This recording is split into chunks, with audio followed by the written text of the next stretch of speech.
Hey there, Big Brother fans. It is Thursday night, and guess what? I just recorded a 6-minute CarCast and nothing recorded. Thank you to Richard for pointing it out to me. Those of you that listened to it, hoping to hear something, apologies. I'm not sure what happened. I had to restart the app, and now I see it is recording, so this one will work. I am just recording this because a lot went on since the Power Veto meeting today, and I have a feeling a lot more is going to go on yet tonight. So I thought, all right, I'm going to give you guys a quick recap of what happened right before the Power Veto meeting, what happened after the Power Veto meeting, and just a few other general thoughts. And then we'll finish this one up. Again, it shouldn't be too terribly long. Let's see if I can keep it shorter than my last one. And hopefully I'll include everything I talked about in my last one.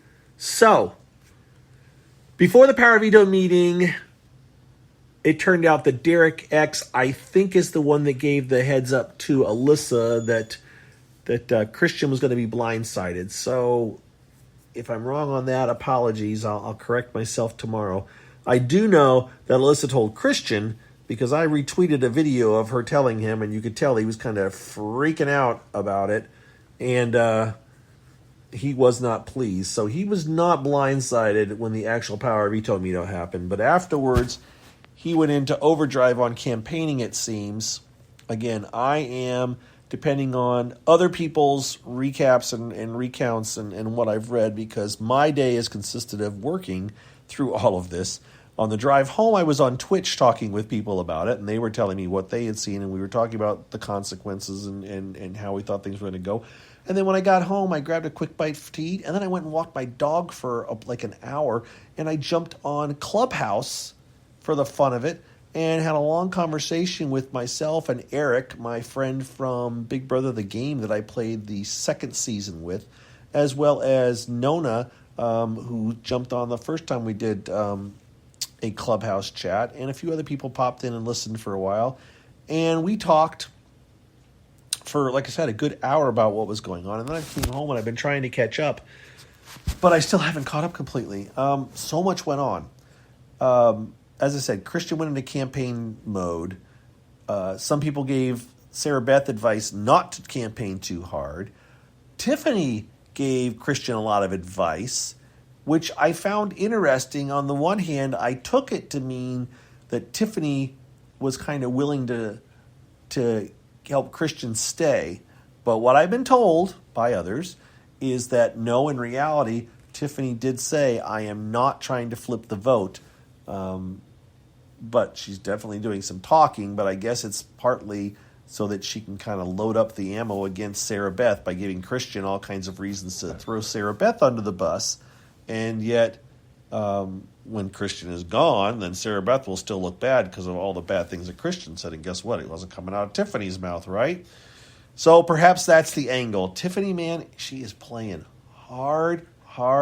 As I said, you don't want to get in her crosshairs because she will go after you. And she's definitely going after Sarah Beth.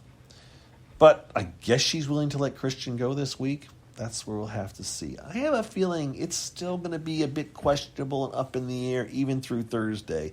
I think it could wiggle, waggle, and wobble and go both ways, and I'm not 100% sure, but we'll see. We'll see how it ends up. What else? So Tiffany's been a bit on the warpath. Sarah Beth been laying a little bit more low. Alyssa and Derek apparently had a bit of a dust up. I'm not sure. That's what I was told when I was out walking the dog, who, by the way, is here to my right. She's being a little bit whiny, so if you hear a noise, that was her. But they apparently worked it out, I guess. Some people feel like with Christian gone, Alyssa will gravitate towards Xavier, I think. I don't know. I don't know what's going to happen. I don't know where Tiffany's game is going to go with this. Where the guys, where Derek and Kyland and Xavier's games are going. Derek Frazier, there's just the whole Cookout Alliance. I feel like they're kind of cracking a hair. And I'm not sure. I did put out a poll today where I said, "Do you think it's going to make it?" Let's see what that poll is at. I'm going to pause this for half a second while I pull up the poll just to see what the numbers say. So 1 second, I'll be right back. Okay, so the vote is currently, as I'm looking at it, 578 people have voted. 64% think that a breakup is coming when the Cookout 6, whereas 35% think that there's no way they're ever going to break up. Interesting.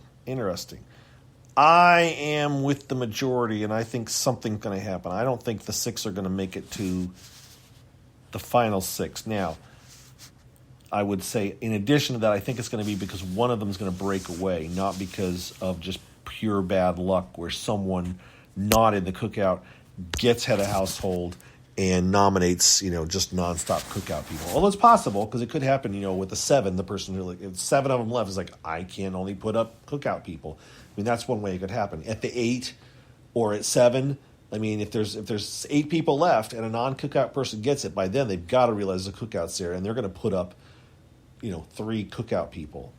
So it could very easily prevent a Cookout alliance from making it to the final 6. Yeah, I could see that happening too. So anyways, the Cookout, yeah, so I don't know how I got on the Cookout talk, but them just talking about each other. As far as, Kyland and Xavier talking about Tiffany being a threat, that has gone on for a while. So, yeah, I don't know. It's been an interesting. I don't think Tiffany is looking to. I think Tiffany is. I agree with people that Tiffany is not looking to completely flip the vote, but if it accidentally happens, she's not going to be heartbroken. But I do think she's trying to, give Christian, as I said on the Clubhouse chat, she's handing Christian the mud that he can sling at Sarah Beth to hurt her game later on. So that's all gone on. At least the last I had looked, things had calmed down a little bit. And now it could have changed by this point. But Alyssa and Christian were kind of off, kind of licking their wounds for a bit. I'm sure they're going to come back strong. I'm sure there's going to be questions between now and Thursday. There's going to be possibilities. We got a lot of time. It is Monday night. We have Tuesday night. We have Wednesday. And we have Thursday for things to happen. And these guys don't ever stop gaming. So I'm going to anticipate it's going to continue happening. And I think that there will be a time where we'll really start to wonder if it's going to flip the other way and if Sarah Beth may go instead of Christian. One other thing, because it just popped up while I was looking for that. I guess Claire has gotten her punishment, and it was some kind of a card thing. We knew it was a card-related thing, and she's dressed up in a card costume, and she's having to throw a deck of cards up in the air, and I guess she's got to say something, too. I'm not sure what that is. It's okay. It is what it is. It's a silliness. I don't know. I'm just not a big fan of the goofiness, and they're going to show this on Wednesday's show. She's Queen of Hearts, but she has to play. Okay, here it is from the BB23 live feeds update. Claire is called to play 52 card pickup in the living room. She throws them, she picks them all up. Big Brother says, "Entertain me again," and she throws them again. So that's all it is. She's got to just do a thing on command, I guess. Okay, I don't know. Problem is, they're going to show it on Wednesday's show while we're trying to watch all of this other. While we want our friends to see all the actual gameplay that's going on, they're going to be forced to watch Derek toot a horn and announce people's bathroom habits, and then Claire throw cards up in the air. I just don't want them to. I just see this as the dumbing down of Big Brother. Can you imagine if someone on Survivor had to dress up in a costume? Can you imagine? And we used to hold Big Brother and Survivor on the same level. Those of us, we were like, it's the same. Big Brother is more mental. Survivor is more physical. And now it's like, I don't know, the goofiness. Oh my, the goofiness. All right. I mean, I know some of the competitions were silly.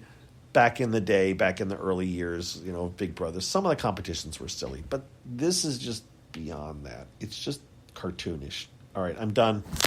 Went longer than I meant to. Thanks, everybody, for listening. We'll talk to you tomorrow. Quick shout out to Grandma Deb, who became a patron today and managed to find me after a couple of tries. So Grandma Deb, thank you for following.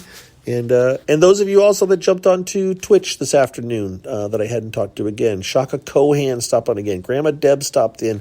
Chatty's always there. Other people were there too, and I can't name them all because I got to go. We'll talk to you later. We'll talk to you tomorrow. Bye.